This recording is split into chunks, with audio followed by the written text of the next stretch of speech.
Part 1: Comic book sales have collapsed, the numbers don't lie. Let's look at the hard data. Western superhero comics are in a historic decline, and the numbers prove it. 1. The death of the direct market. Comic books used to be everywhere: newsstands, grocery stores, gas stations. Hey guys, just a quick reminder. If you're enjoying this video, please support me by clicking the like button and subscribing to my channel. It really helps a lot in growing this small channel, and I truly appreciate it.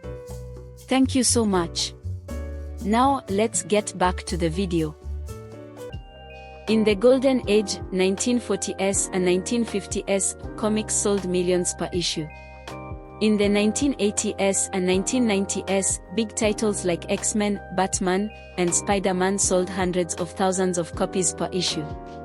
Today, a best-selling Marvel or DC comic struggles to hit 100,000 copies. What changed? In the 1990s, Marvel and DC abandoned newsstands and put their fate in the hands of specialty comic shops, aka the direct market. How the direct market is killing comics. The direct market, comic book shops, was once great for the industry. It created a dedicated fanbase willing to buy every issue. But today, it's a trap. Overpriced comics, $4.99 to $6.99 per issue, scare away casual readers.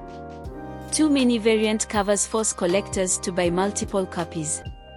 No easy access, casual fans don't even know where to buy comics anymore. No returnability, if comic shops order too many copies, they lose money. As a result, comic shops are closing down every year, and Marvel and DC's entire business model depends on them. 2. Manga is absolutely destroying superhero comics. While Marvel and DC struggle to sell 50,000 copies of a single issue, manga is dominating worldwide. Compare these numbers: One Piece equals 500+ million copies sold. Demon Slayer, 2020, equals 82 million copies in 1 year. Spider-Man, Marvel's biggest character, equals only about 400,000 copies annually. Manga completely bypasses the direct market and is available in bookstores, Barnes and Noble, Walmart, Target, Amazon, easy, fast delivery, digital platforms, Crunchyroll. Manga, Shonen Jump up. Meanwhile, Marvel and DC refuse to make comics easier to buy.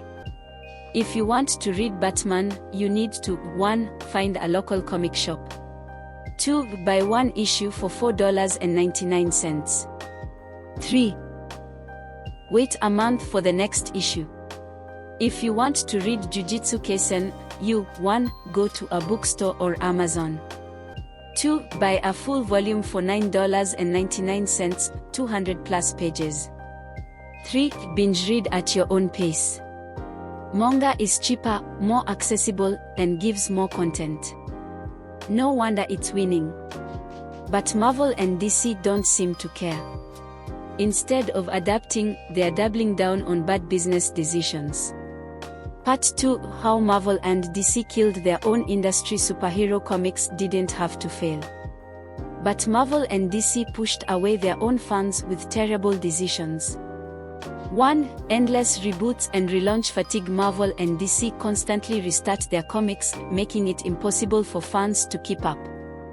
DC Comics reboots, 2011, The New 52, full reboot, 2016, DC Rebirth, soft reboot, 2021, Infinite Frontier, another reboot, 2023, Dawn of DC, another relaunch. Marvel's constant renumbering. Every 2 to 3 years, Marvel cancels a book and relaunches it with a new number 1.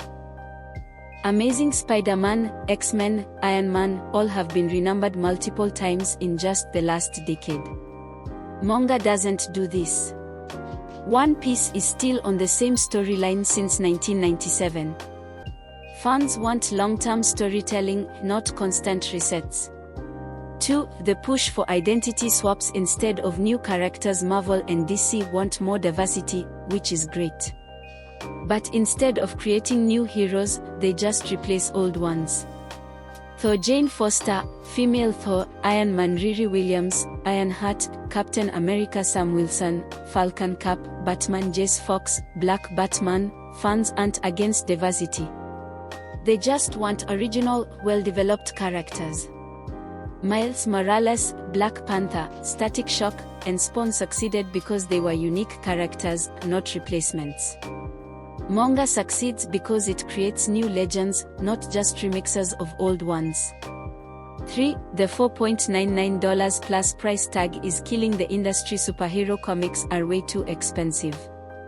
A single 22-page issue costs $4.99 or more. That means a full 6-issue storyline costs $30 or more just to get one complete story. Compare that to manga, a 200-plus page volume costs $9.99. You get more content for less money. Casual readers aren't going to spend $5 on a single issue when they can buy a full manga volume for the same price. Part 3. Can comics be saved? Marvel and DC can recover, but only if they make massive changes. Stop rebooting. Let stories develop naturally. Make comics affordable. Create original heroes instead of replacing old ones. Make comics more accessible. Amazon, bookstores, digital. But will Marvel and DC actually listen? Or will they keep ignoring the problem until superhero comics become completely irrelevant? Conclusion: what do you think? Are Marvel and DC ruining their own industry?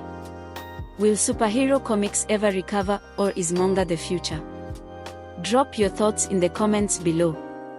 And if you love deep dives like this, make sure to like this video, subscribe for more comic book content, hit the bell icon so you never miss a new upload.